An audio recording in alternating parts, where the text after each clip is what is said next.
Chad, can you hear me?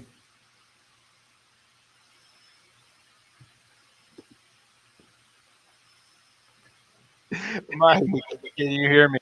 Yeah, now I can hear you. I, I left you high and dry. My internet It's okay. is hang is you sitting here for a minute live by yourself. So I don't know what you had to tell, but I'm sure it was pretty good. We'll edit that out. But so if my internet drops and you have to go by yourself, just go, and then we'll exit it out. I'm not sure what I'm. But we have with us Mike Hagan, good friend, Liberty alumni, Liberty track alumni, former MC of the track meets, but now currently uh, director of Flames Club. Is that it? Yeah. Executive director. Yeah. Executive director. Okay. Big news this week for the Flames Club. A lot to do with changes. Guess we'll just start one at a time. The biggest news to me was the premium seating added at Wood Stadium and the cabanas and the chairbacks on the west side. How big of a move is that for you guys? How much time did research did it take? What do you think is going to add? What if people purchase that 4,000 cabana over there? What experience will they get unique to cabana? Yeah. I mean, very exciting for us. I think somewhere during early summer is when we got the idea that some of these changes might be happening. And so throughout the summer, we had a chance to research some of the things. As we visited other places, saw what we liked and didn't like about things. Had a good chance to kind of, when we knew cabanas might be coming, I probably spent more time over on the berm, envisioning what it might look like and getting a feel for what the viewpoint is for the field and the action that I probably would not have done if we didn't know the cabanas were coming. So best news is just really for every fan. It doesn't matter where you sit in the stadium, unless you're a student, you're getting a seat upgrade at some point. So on the east side, right now in the upper deck, we have 3 sections that are bench back, but the entire upper deck on the east side above the students will become bench back, which will be great, have a little bit more support. And then on the west side, everything is going to chairbacks. So these are individual seats with armrests. The chairbacks we have right now, one of the complaints we get is that they don't fold down or fold up. And so, when you're trying to get into your seat, if you're not in the aisle, you got to, put your booty towards somebody, and it's much easier. It's gonna be a better seat. For those who want to really check out what the seats look like, you can take a look at Keenan down at North Carolina or Wallace Wade Stadium at Duke. It's the Solera seat by Irwin Seating Company. They've done everything from NFL to Major League Soccer, minor league baseball. It's a great seat. But if you want to kind of get a feel for what it will look like, those are a couple to take a look at, UNC and Duke.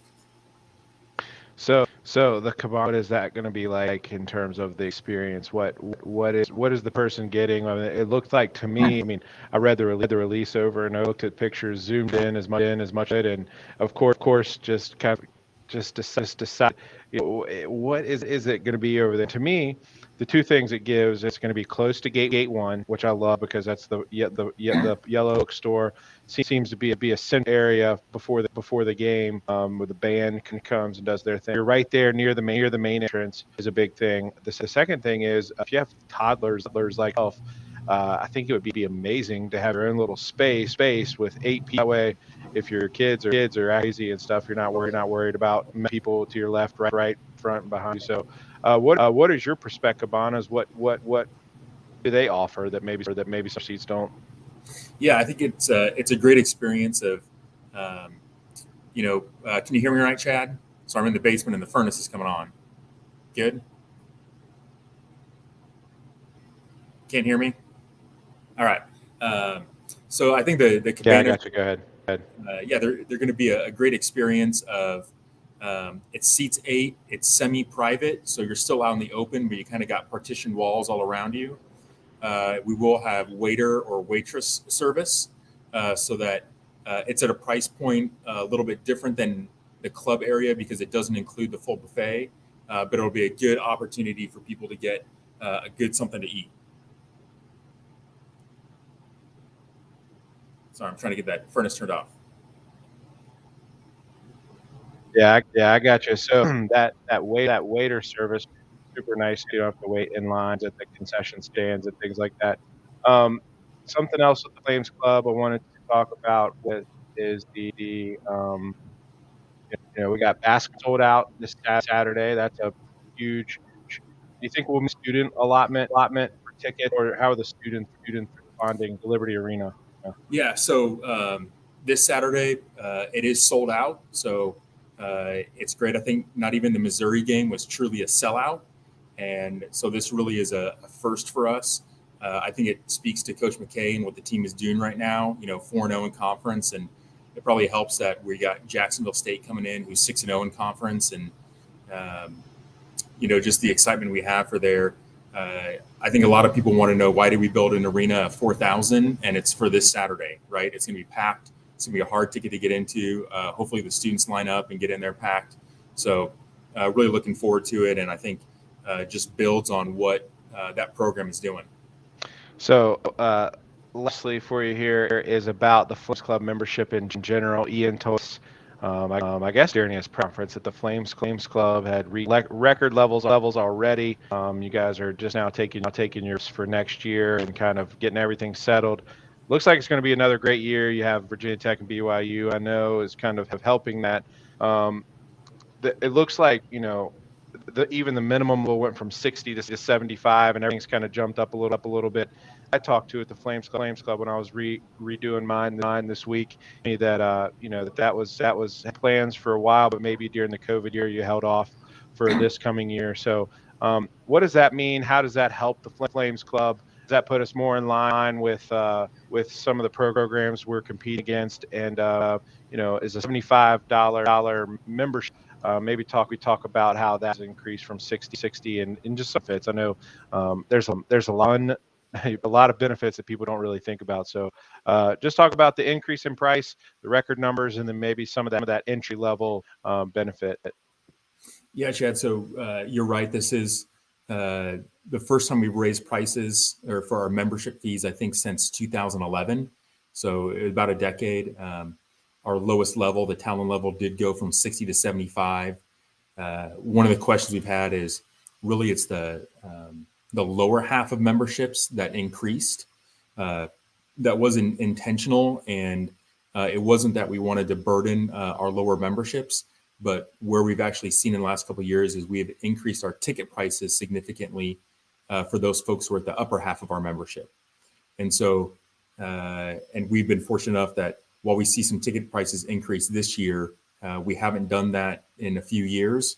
And so with Virginia Tech and BYU coming into town, we needed to raise those ticket prices. But even the previous years, we've significantly raised ticket prices for those who are directors level and above. So that was part of it. We did announce it, I think, in 2019 that we would do it in 2021. Of course, held off with COVID, and we weren't sure what people's pocketbooks were and how just the impact it is for everybody. So raised it this year.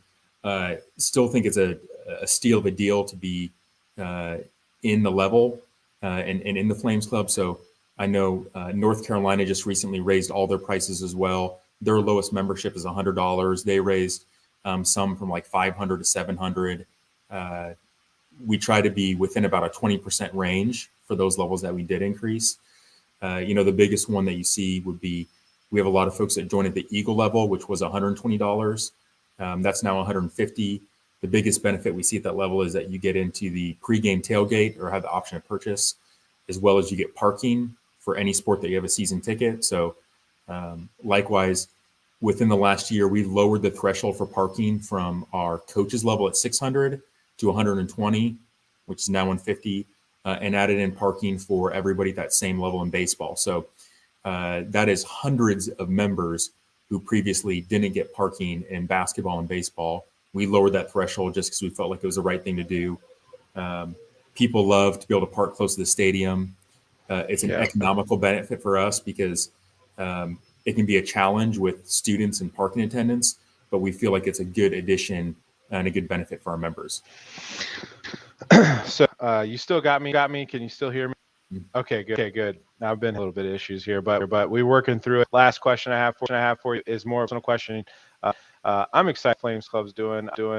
It's tax for me is in February, March, and then others come in around March, April.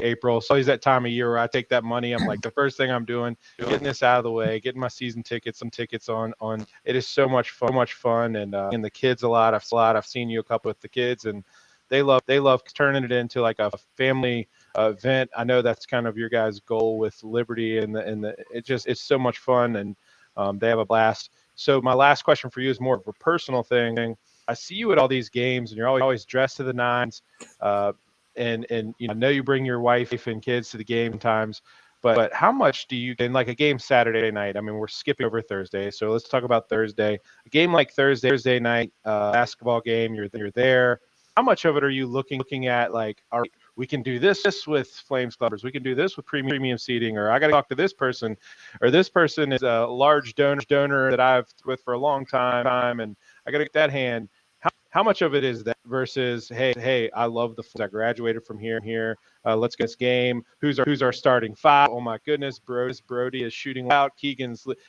How is the game versus a job, and how do you separate those two? I know you Yeah. love the Flames long before your job, so it's kind of just in your thought process. Is it a win when you walk in the gym? Just like it's going to happen, or do you kind of Ian sets aside some time to just walk by himself and watch the game best he can from a perspective of watching the team. So what do you do like that? Yeah. So, people say find your passion and make it a job. In many ways, Liberty is my passion, and what Liberty stands for. I think I don't know if I'd want to raise money for another university because I don't believe any university has as great a purpose as Liberty does. Um, on a game day, right? My wife, I'm fortunate, is one of our senior associate ads, and so she understands the job. Our kids love coming to games.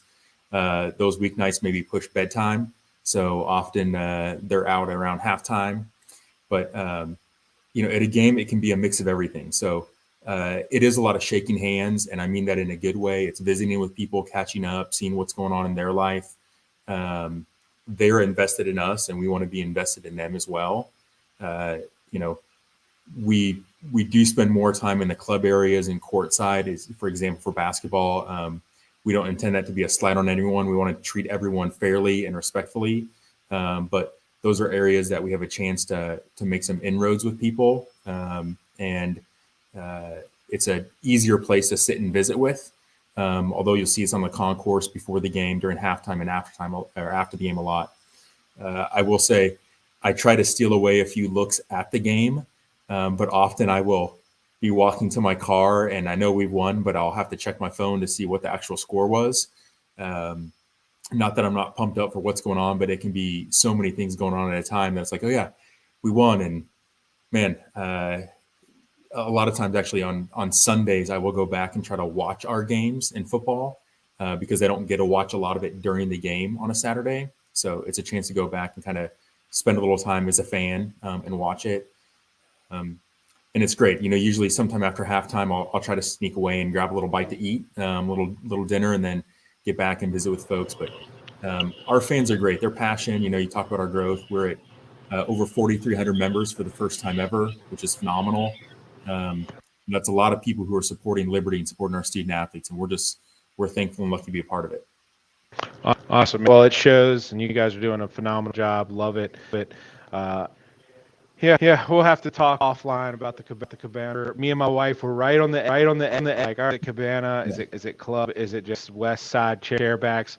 We don't know yet. So we got our priorities set. But when it comes time here in March to make that decision, and we might have a little offline discussion about those things. But it's great, I'll tell man. I you, love Chad, love the we premium seating. on February 19th, we are going to do a town hall. Oh, cool. We haven't announced the details yet, but it'll be in actually Towns Auditorium in the School of Business. So 5:30 to 6:30. That's right before the uh, Central Arkansas game. Sounds right. I think I got to think who that opponent is, but I know the women play at 2. We're going to do a town hall. We're going to have some of the seats out there as samples, answer questions for people. We might try to get some people from the football staff out to say hi. But a good opportunity for anybody, whether you're on a Sea Red or just a casual fan, to come out and ask your questions about the loyalty seating plan. Awesome. Test out the seats, see which one your seat likes, All right, this is good. This is and good. make a decision. Yeah, Yeah. Oh man, my wife will be all that. She is the shopper. Man, that's great. Because I was trying to tell her about it and show her the pictures, and it was just like, oh, what's it like? So I'm gonna bring her, and she's gonna ask you all the hard questions that's I good. couldn't That's think right. of that I couldn't think of. So, Mike, much appreciate your time, man. Look forward to seeing you on Thursday, and appreciate you guys are doing. And sorry about little hiccups here we were That's having right. tonight, but We're good. together. Go Flames! Go Flames! Flames! Thanks, Chad.